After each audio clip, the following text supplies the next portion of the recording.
Alan, thank you very much for joining me. How have you been, boy? Yeah, no problem. Look forward to whatever we're going to talk about. Oh, thank you very much. Okay, so we'll go back. We'll kind of go back to the beginning. Obviously, the tragic event that we'll be talking about will be your father's murder, but that took place in late '78. So this conflict had already been raging. So some of the worst years of it included for about kind of 9 years. You were 21 at the time. Can you tell me what it was like growing up for, I guess, a bit more than half of your life up until then in a place that was a conflict free? There was no troubles raging as we know it. Yeah, basically, up until 1969, everything was rosy, everything was great. The area we lived in was a very mixed area. We'd two Jewish neighbours, we'd Catholic neighbours, and we'd some Protestant neighbours. I went to school called Skegneel Primary School, and in July 1969, I left there, ready to go to grammar school. I went on a school trip to a place called Blankenberg in Belgium, um, and came back. And by the time I came back, essentially the troubles had started. So from 69 to 1976, I lived in North Belfast, but went to a school in South Belfast called Methodist College. It was pretty unique in that it had both Catholics and Protestants at the school. Um, but getting to and from it during the Troubles was interesting, let's say. So, at different stages, your bus would be stoned, the buses would be off, buses set on fire. You have to walk home. Um, you'd be hiding your uniform because it sort of identified you as being a Protestant in a Catholic area, and vice versa the other way around. Um, and of course, it was a time before no mobile phones, so communicating in that was quite difficult. Um, but you sort of got used to it. Um, there was mayhem going on all around about you. Um, and you'd almost be disappointed if you woke up in the morning and you hadn't heard about another shooting or a bombing, because that's the way your psychology dealt with it all. Um, so during that time, um, all sorts of different things happened. So there was, again, I did a school trip to Switzerland. This would be 1972, 73. And whenever I came back, it was the day of what became known as Bloody Friday, where there was loads of bombs all around Belfast City. And there was a bomb about 200 meters from our house. So all our windows got blown in.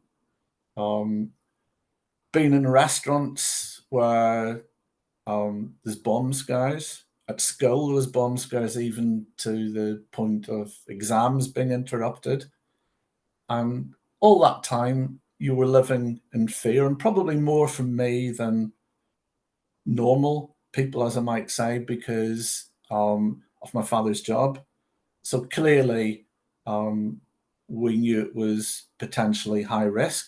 Um, and so I would never bring friends back to our house. Um, and you'd restrict who would come to the house.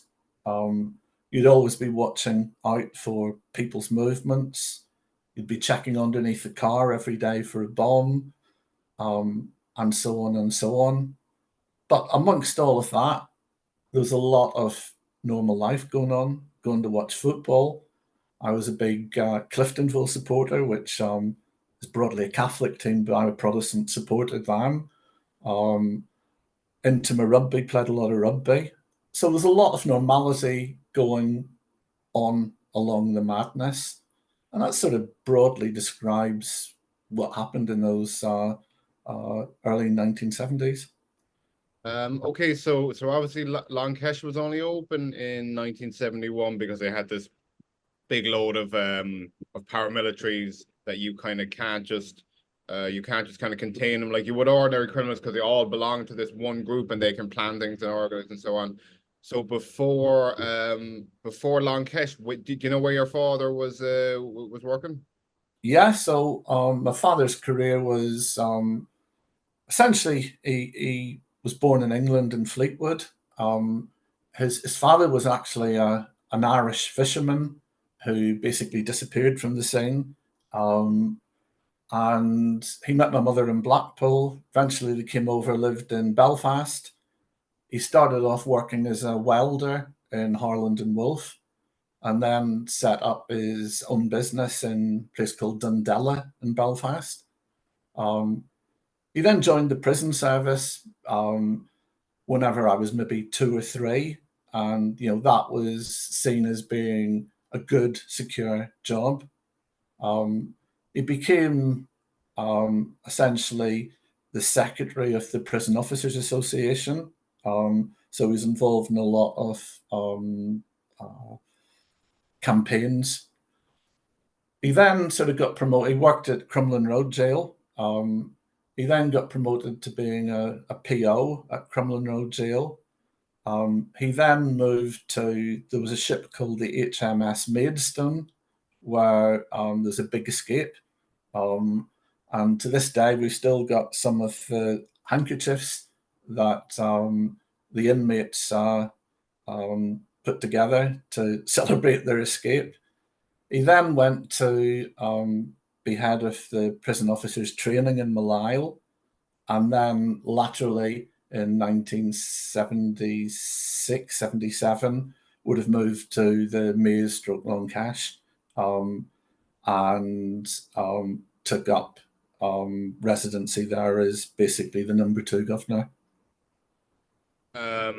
Did you know if your father kind of felt strongly either way about like keeping the 6 counties part of Britain or having them part of Ireland? Would he have been like terribly bothered if they had been reunited, let's say? So he would have been a unionist, so he would have believed in the union, but he was also what I would describe as a power sharing unionist. So he didn't believe in the old regime of Northern Ireland. So both me and my mother were members of the Unionist Party of Northern Ireland, which was essentially the power sharing unionists. So we weren't very popular. Um, and so, no, he believed in that. Things that would annoy him, upset him, he absolutely detested Ian Paisley. He described him as being the most difficult prisoner he ever had the pleasure of working with. Um, so, but no, he was small unionist in the sense that he felt Northern Ireland was better part of the UK than Ireland, but not not in the shape and form of a one power regime. Do you remember kind of what age you were when you realize that your dad like doesn't have anything close to an ordinary job? He has a job that can like cause danger for him outside of it, cause danger for his family. Do you remember when you kind of became aware of that? Yeah, probably sort of about 1970, 71, whenever this sort of all the shooting started.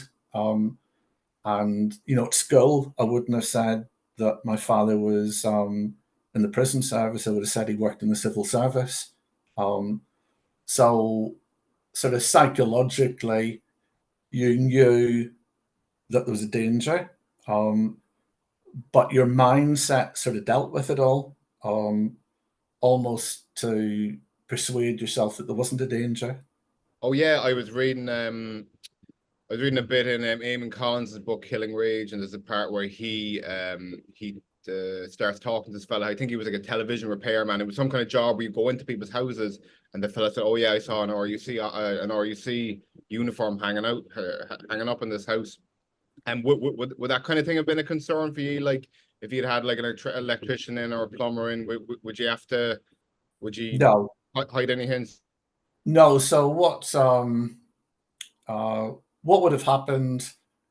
sort of 69, 70. My father didn't have a car, so he would bus to work. So he'd always have bust in his uniform, but then he'd wear a coat over it. And there was no, I mean, in truth, there was no real concern for us until the campaign against prison officers started, which was much later in the Troubles. So probably only about 1976 did we actually think there was going to be any danger. And at that stage, my father would have been working in Malile, and I used to get a lift down to Malile with a guy called Paddy Mackin. And Paddy and his wife Violet were both killed about 4 or 5 months after my father. And at least one of the people that's alleged to have been involved in my father's murder was murdered in that. I wasn't involved in that murder. So it was really only 76 onwards that you felt a bit of fear. So like we'll say that kind of first half of the 70s, did you view your father as just kind of having a job, like everyone has a job, you kind of have to pay the bills, or did you see it as like he was very much like one of the good guys, he was working against these terrorists and so on? Did you see him as having, like, you know, a lot of people kind of see their parents' jobs as neutral, it's not good or bad, you know? Yeah, no, it would have been neutral. They didn't see any great campaign or anything like that. And in truth, I would, if you think of the pressure that he would have been under in terms of dealing with all the terrorists, all the murderers, all the rapists, call it whatever you want, day in, day out, he never brought it home with him. The only time prisoners was ever discussed at home was in respect of Ian Paisley. That was the only time he ever raised anything about any prisoner anywhere. So no, I didn't see it as a good crusade or anything like that. I just saw it as a job, and at that stage, a relatively good job. I see.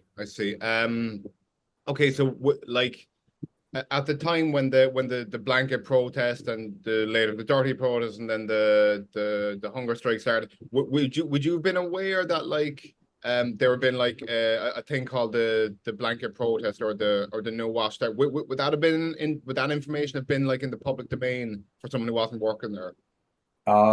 It would have been in the public domain, and my father most certainly discussed that.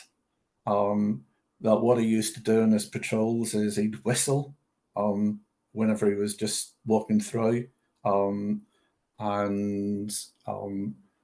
he was old school in the sense that he believed a prison was a prison. It wasn't a holiday camp. And so he of course didn't make the policy. He applied the policy, and I think that's a really important nuance. But would he have supported the policy? Yes, he probably would have supported the policy. And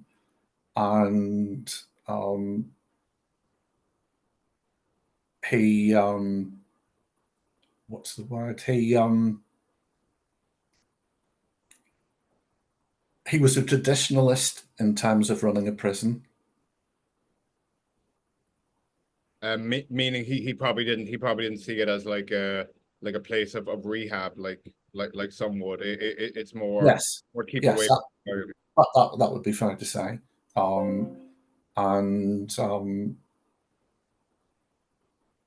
you know, at different stages, he would have gone and visited prison officers' families that had been killed.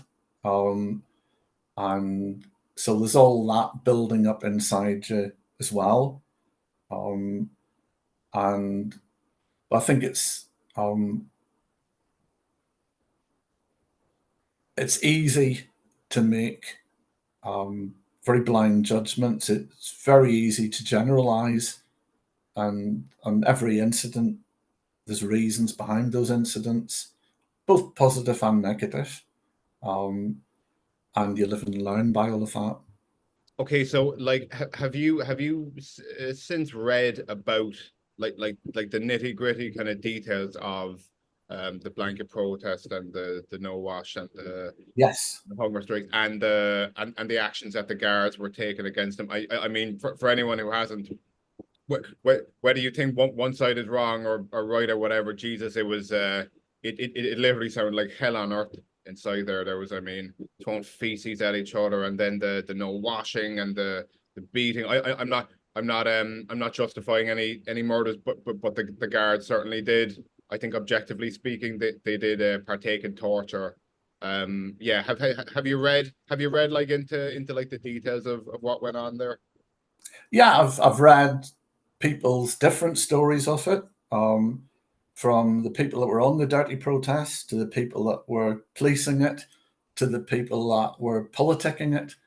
So, like everything, there isn't one single reason, there isn't one single issue. There's a whole series of things come together.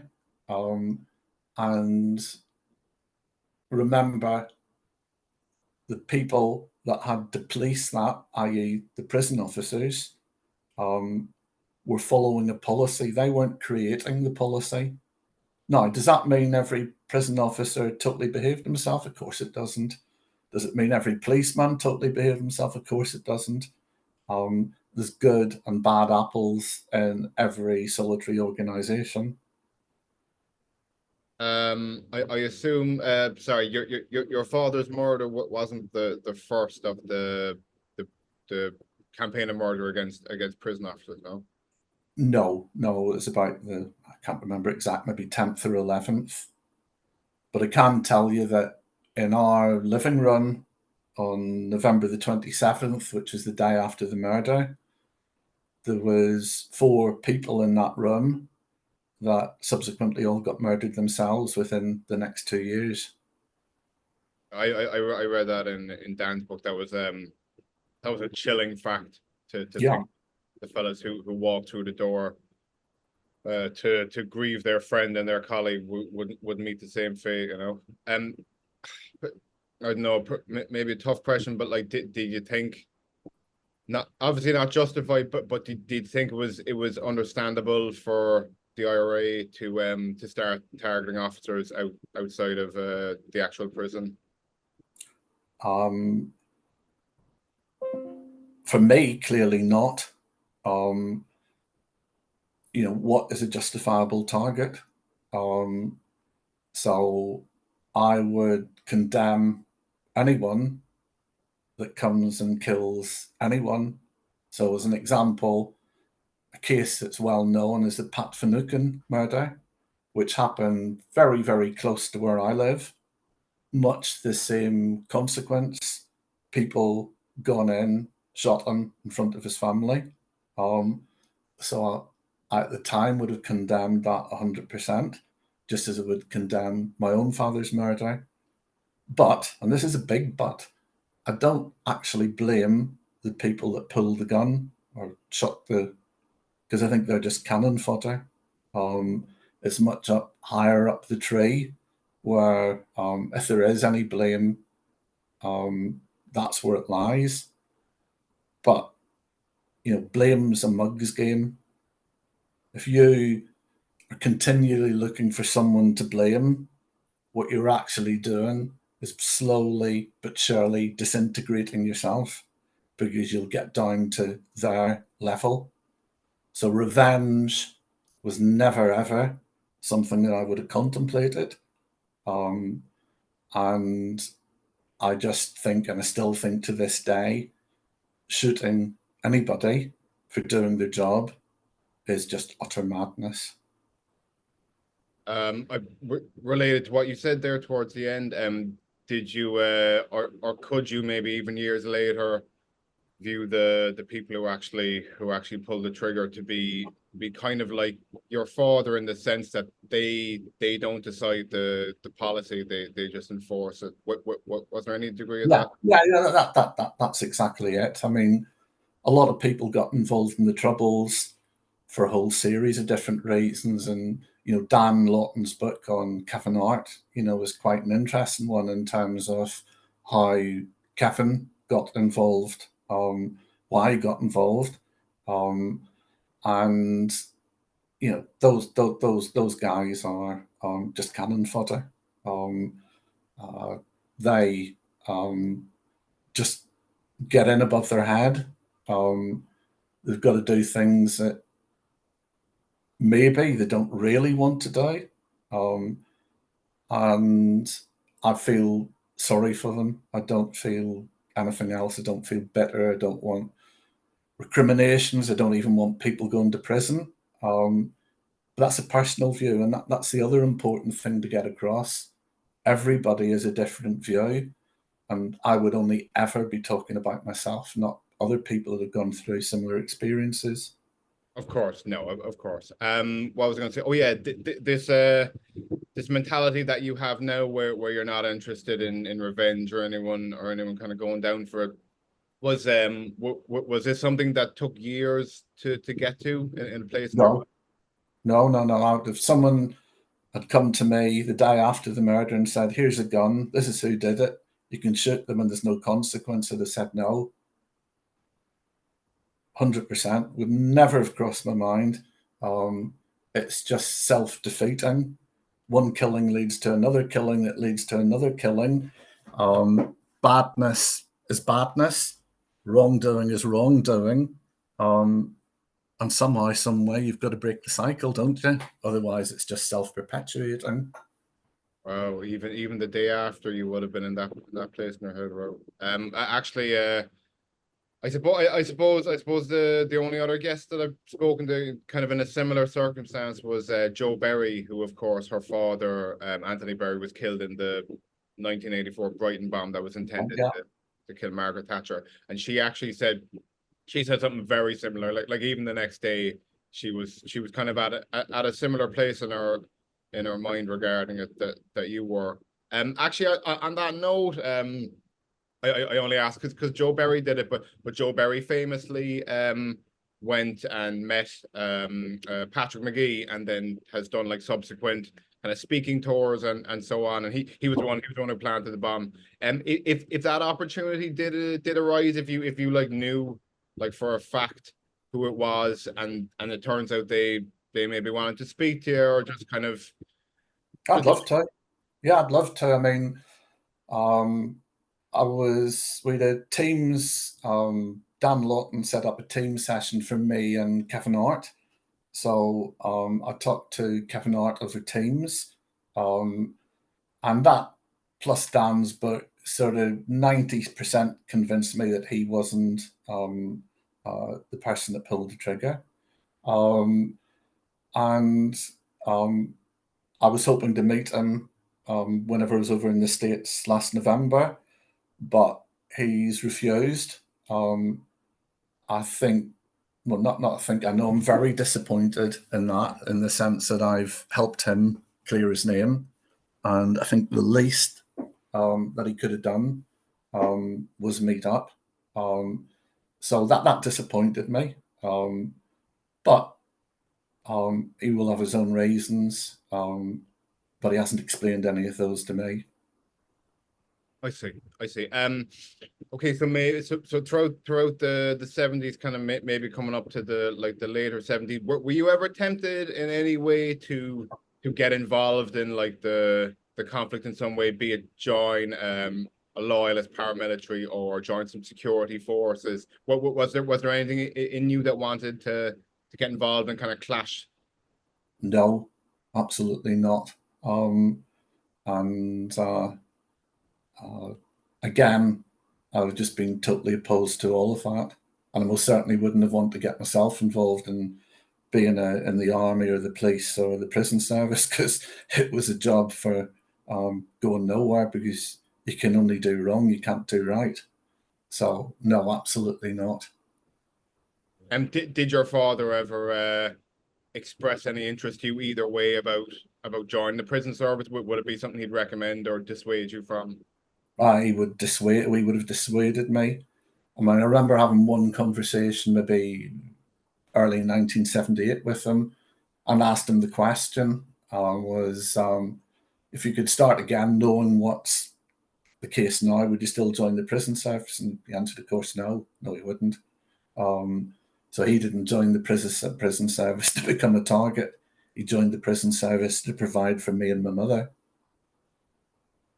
I was going to say, completely taken aside paramilitary groups, that's another level of it. Like I've always thought that a prison officer is an insane job. I don't know why the hell anyone would do.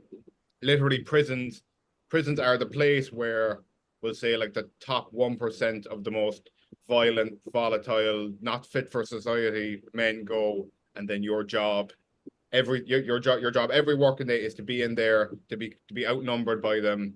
Insane. Taking aside like any paramilitary conflicts, yeah, I've always thought that about the job.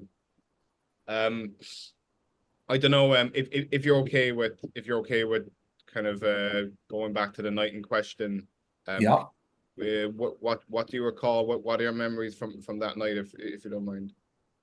Okay, so build up to it. Sort of, I worked in a news agents just about 800 yards away, and I worked there every Sunday afternoon. So I came back home, would have been back home by about 6 o'clock. And we'd have been eating, and whenever the knock came to the door, there was a television program on BBC, and it was called A Horseman Riding By. And there was also, we'd got a local radio station called Downtown Radio. The radio was on in the kitchen, and that was a song playing called Still Only Halfway There by a group called Splinter. And I was on the phone. As I've said earlier, I was involved in politics, and we had a meeting coming up the next week. And I was on the phone with our housing spokesman, a girl called Lorna Humphreys.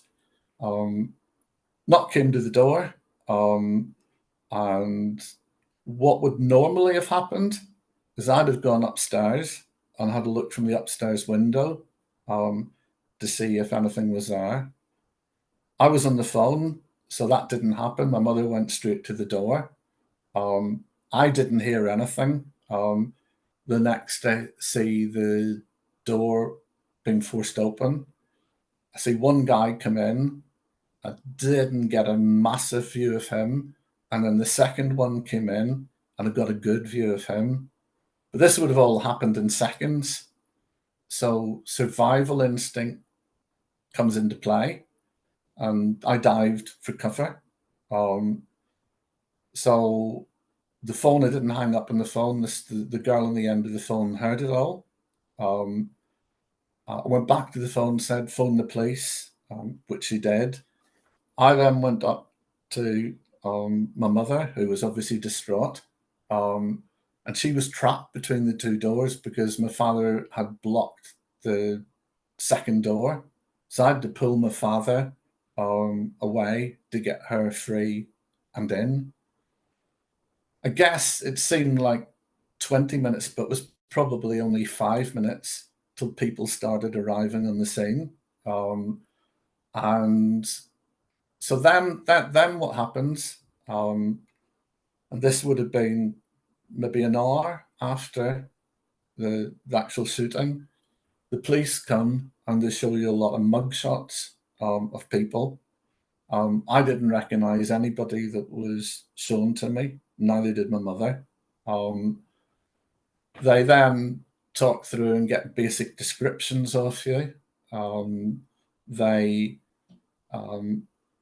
then took me to one side and said, look, this is what's likely to happen, which included things like you're going to get some crank calls, you're going to get mail that's from cranks, so that you, i.e. me, should be opening all the mail and not letting my mother get to it, which is what I did.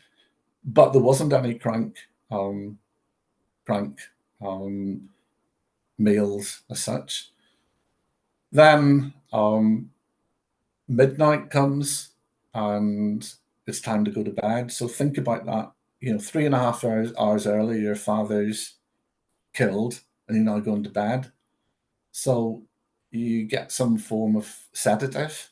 I went up and went straight to sleep.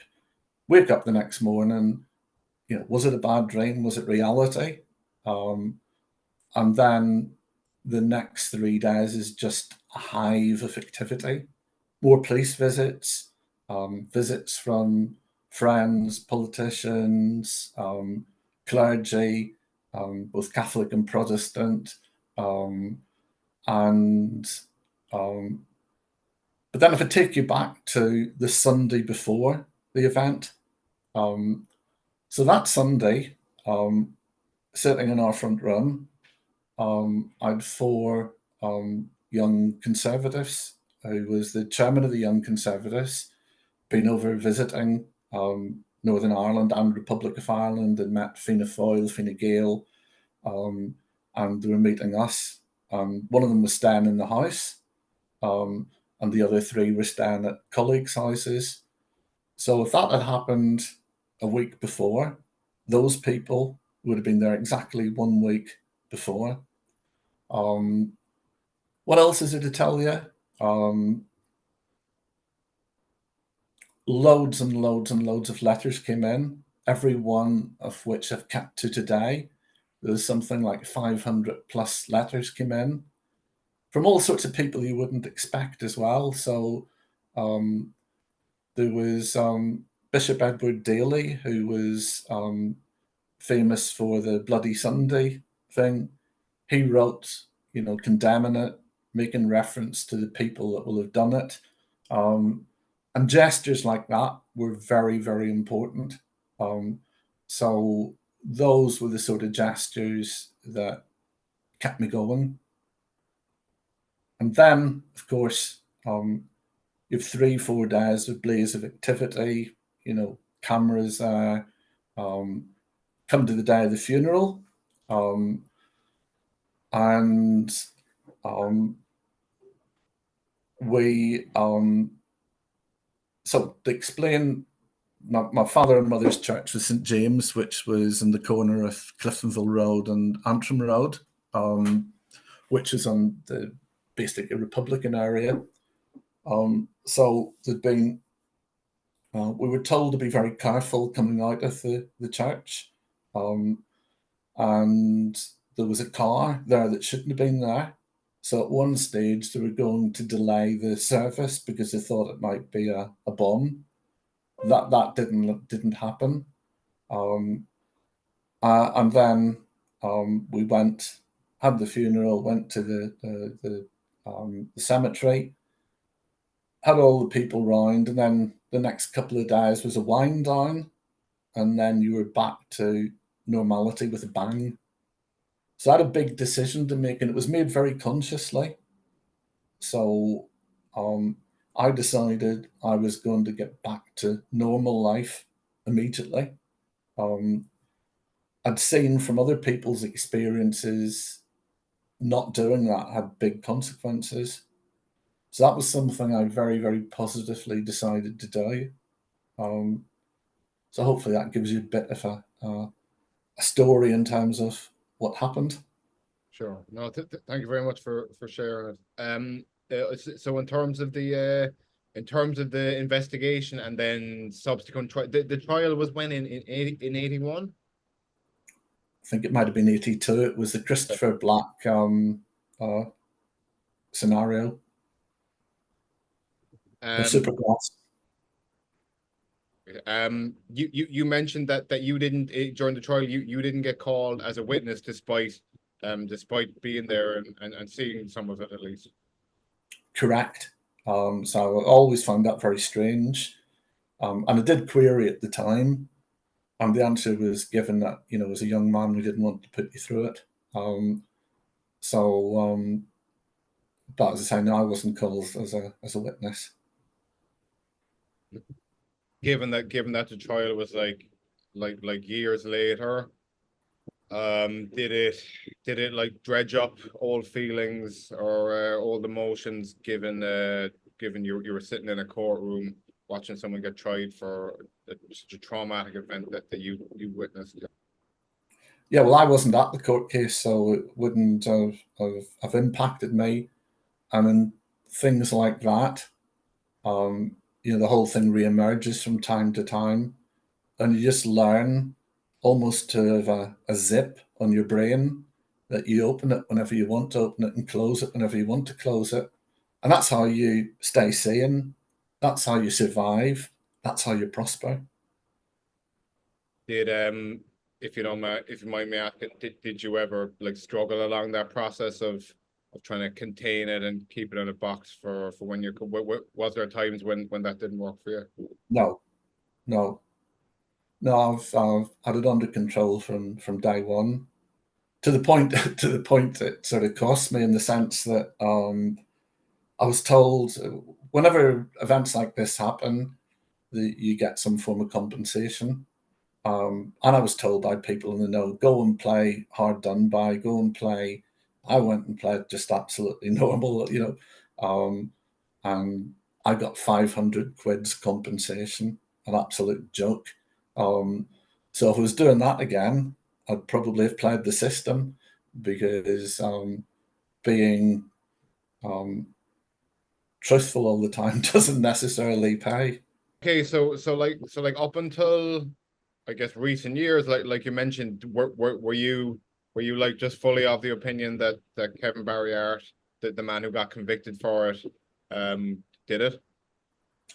Um, I would have said on balance of probability 75-25 that he did it. There was always doubts.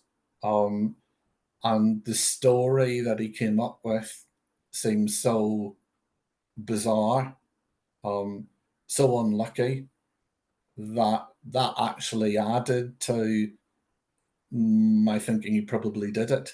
Um, so my mother was 100% convinced he did it. I wasn't. Um, Nor for that matter was I convinced that Charles McKiernan did it either. Um, so the whole thing was utterly bizarre in terms of who said what, where, and when, who was telling the truth, who was telling lies. Um, and I guess it was just symptomatic of the times. This Kevin Barry Artt, of course, actually in I guess in a kind of ironic sort of twist, he would actually escape from the very prison that your father worked in, Long Kesh. It was the biggest. I think it's still the biggest prison break in UK prison history. Do you remember hearing about it? And then Yeah, yeah. I was living in Scotland, and I came down, turned the radio on, and the first thing on the news was that. Um, so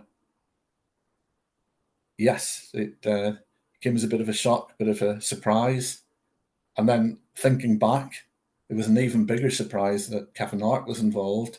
If he wasn't actually um, seriously involved, which again was one of the reasons why I would have been 75% certain that he did it at that stage.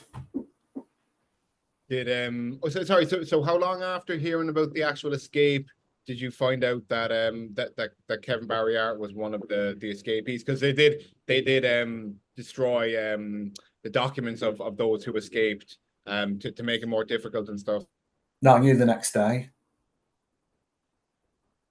So did it cross their mind of any sort of I don't know, any sort of danger to, I mean, I guess you were abroad, but like your family or anything? No, no, no. Um, so no, we nothing like that. Okay, so you what, sorry, remind me, what year did you move away? I moved away 1979, so the event happened November 78. Um, and part of my, let's say, recovery process was in February. I met a girl called Fiona, um, and sort of got together with her for about 6 months. We toured Europe, and it was never going to last. It wasn't anything other than a 6-month friendship, so supposedly. And I decided to move over to England at that point. So all a bit of luck as well. Things happened at a time that really prompted me to move to England. Applied for a whole series of different jobs, must have applied for 100 plus, and I finally got offered two. One was a journalist with the Daily Mirror, but that would have been based in Plymouth, which I didn't want to take. And one was getting into the transport industry, which I did take, and which is where I've been ever since. I could fully understand, like, if a conflict had impacted me so deeply and that it had taken my father from me, I could fully understand someone just wanting to tune out the next kind of 2 decades worth of that conflict. I can understand someone wanting to change the channel every time something about it on the TV came on, or the radio. Did you kind of avoid news about the conflict? Did you go towards it, just neutral, or? No, I'd go towards it. So it's fascinated me during the 70s, after the 70s. As each decade's got on, there's more information comes out, there's more books, there's more government information coming out. And to this day, it fascinates me because I'm now fairly convinced that, I'll put to you a different way. There was an individual who, on all the papers in relation to my father's murder, was involved. That individual is now dead. That individual was shot by the IRA. So either the IRA got it wrong, or he was some form of an agent for the government. So that's an angle that I'm still exploring, want to explore further, as to did the authorities know something was going to happen? And I'm pretty convinced there was at least one, if not two, people involved in my father's murder that had some potential double link. Okay, I see. And who could have henceforth given information to their handlers and prevented this? Yeah. Possibly. And as I say, it may well be that the IRA got it wrong and shot the wrong person. So that's why I don't ever want to mention people that are dead, because they can't defend themselves. And I most certainly can't prove one way or another whether that was the case. But the government, the authorities could do. And that's one thing that I think will come out in the fullness of time. So I can understand the government protecting people that are still alive, but whenever they've died, I think that's not something that should be done in protecting. And I'd be quite happy, and the government also think in financial terms, so I'd be quite happy to sign a piece of paper that says I don't want to make any claim on the government or anything like that, because none of that's in my mindset. I just want closure. My mother never got closure before she died. And closure is important, not because you want revenge. It's just a gap in your knowledge that you want to understand, and really understand why an individual did what they did. Not try and seek revenge, not wanting them to go to prison, not wanting financial compensation. It's closure. And that's where all the legislation in the UK is just wrong. People do need closure. and it's the one part of impact that would still be with me, because that impact, not knowing, claws away at the back of your brain. Yeah, I can understand that. Given that your father, like you said, he didn't make the rules, didn't make the policies, but he was the one in the trenches who had to enforce them, where the rubber meets the road, so to speak. Did you ever feel any sort of bad feeling towards those who ordered him and his men to kind of engage with the IRA the way they did, a way that I No, think really. no, absolutely not. In fact, he held so at the time, Labour was in power whenever my father died, and the Minister for Prisons was a guy called Don Concannon, and the Minister of State for Northern Ireland was Roy Mason. He held both of them in the highest esteem. The only politician that he came into contact with that he didn't hold in high esteem had now gone, which was William Whitelaw, the Conservative. Sorry, on the Paisley note, I think you mentioned, you definitely said in the email that your family was adamant that Paisley wouldn't be at the funeral and wouldn't use it as a political pawn, if you will. Sort of yes, sort of no. We didn't want him at the funeral because we didn't like him. We didn't like what he stood for, and my father detested him. So I got a message out through our local MP, who's a guy called John Carson, to make Paisley aware not to turn up, because we'd be asking him to leave if he had turned up. So, as I say, there'd be very, very few people that I blame for what happened to my father. But Paisley would be one that I would have blamed at the time. Looking back now, probably not as much, because he came good in the end, just as Martin McGuinness came good in the end. And I'm often asked the question, how do you feel that if those two people got to power, yet they've got a past that, let's say, might have been checkered. And I say, great. I say, better late than never.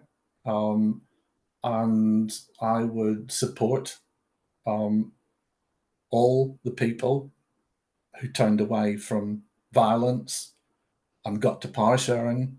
The only thing was, it was 20 years too late. Okay, so I mean, as you later then heard about other prison staff getting killed and other security forces generally, did that give you did that give you like a different perspective, but like when you would hear the news, would it seem a lot heavier, given that you know exactly how that person's son feels now and their wife, etc.? A bit like that, but it's a bit deeper than that, because I mentioned the four people that were in the room: a guy called Eddie Jones, a guy called Bill McConnell, a guy called Billy Wright. And so I knew them, and they all subsequently got murdered. So I knew their families. Well, I knew their wives, not so much the families. So yes, it did resonate. It did make the whole thing seem so pointless. And I mentioned earlier on that whenever you were living in Northern Ireland, you almost got addicted to the violence. And I mentioned earlier on that you were almost disappointed whenever there wasn't a shooting or a bombing. That, of course, changes once you move to England, and you detest every event you hear about a bomb or loss of life, and especially those that could have been prevented. And there's just so many of those. So no, it's yes, you feel more for the people, but I've taken it with me in life, in that whenever I've come across people that have had a bad time, always try and relate to them. So, 20 or 30 years ago, my son was in primary school, and one of the boys in his class got meningitis and died. And I wrote to her mother or their mother, and just explained what had happened to me and what have you. And it's quite therapeutic whenever you do that. And I've done that time and time again with other deaths, not just troubles related. So you learn a lot from your experience, and that experience can either make you or break you. And from day one, I had a plan for that to make me, not break me. Thank you so much now for everything you shared. Seriously, and I appreciate very personal and intimate stuff. Thank you very much. No problem. I was going to ask you just as a final thing, would there be anything you wanted to say just before we go, or anything to leave the audience with? So I think the only other thing sort of to add is Northern Ireland's a great place. 99% of the people in Northern Ireland are better than 99% of the people everywhere else. The problem is you've got that 1% that's worse than everywhere else. But in Northern Ireland, the troubles have semi gone away, but not really. That there's still bad people out there who do bad things. My fear is if there is a united Ireland, then that will start up a whole new cycle of violence. That'll be self-perpetuating. That will go on and on and on. In some ways, Northern Ireland is and always has been a basket case. And you most certainly can't please everybody. And the only way that you can survive and you can prosper is by compromise. Compromise is good, it's not bad. And that's why I would support all the power sharing that's going on. I think that's good. But it's only a matter of time till the whole thing blows up again, unless something dramatic happens. So for me, what would be lovely is if Northern Ireland and Republic of Ireland became a big state of the USA, and banished once and for all, whether it's Irish, whether it's British, that'd just be American. I see. That's funny. That's funny. I was going to say to you, yeah, like, do you think, let's say like a year from today, the 6 counties did rejoin. Do you think we'll say, like, without dramatic events in between, or kind of catalyzing events, do you think there would be a return to some kind of violence, or even the Protestant minority who would now be a huge minority, a tiny minority in Ireland? Do you think they would face violence like a lot of them do think they would? No, I don't think they'd face violence. I think it's the other way around. They'd be the ones creating the violence. They would be going to bomb Dublin, going to bomb Cork, not elsewhere.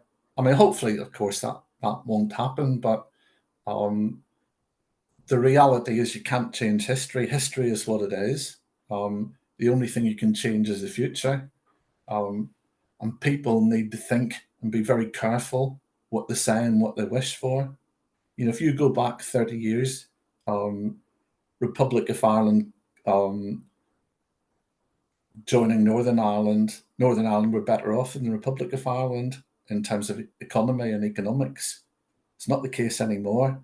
So if Dublin took over Belfast, then it'd come at a huge cost. And I'm talking about financial costs, never mind anything else. So if it did happen, there would have to be a mechanism to bring the loyalist people along.